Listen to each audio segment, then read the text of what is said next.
To understand the beef between the Grove Street families and the Ballas, we have to take a look at the gangs. Gangs play a crucial role within GTA San Andreas. There were several gangs within the game that tied together the storyline, such as Aztecas, Vagos, Ballas, and of course, Grove Street.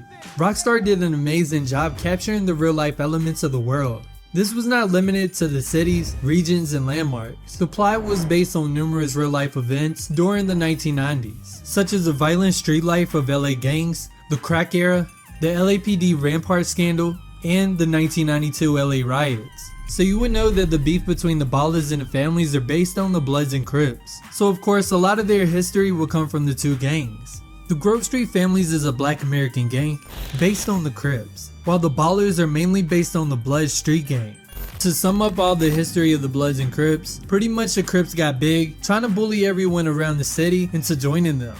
That is until the Bloods stepped up to fight back, which would turn into a generational beef between the two. Now I'm not saying that's exactly how it went down for the Ballas or the families, but using official game dialogue and beta content, we can paint a picture. The beta version of the Grove Street families was originally known as the Orange Grove families. They would sport the color orange, and their base of operations would be known as Orange Grove, which is now just Grove Street. And given that the OGF still remains in the game, I'ma just assume that's official lore. Because you can see OGF throughout Los Santos, spray painted on the wall, and even mentioned by CJ. Families, Orange Grove families. Shit, you can even get a tattoo within the game that says Orange Grove families. So yeah, it's official lore. So my guess would be that the OGF gang started and would try to take over the city, becoming the biggest gang within Los Santos. But as they tried to spread across Los Santos, they would step in the wrong neighborhood. That's when the Ballas would form, which in the beta content they would be called the Flats. They would take on the OGF gang, which would lead to a violent feud between the two.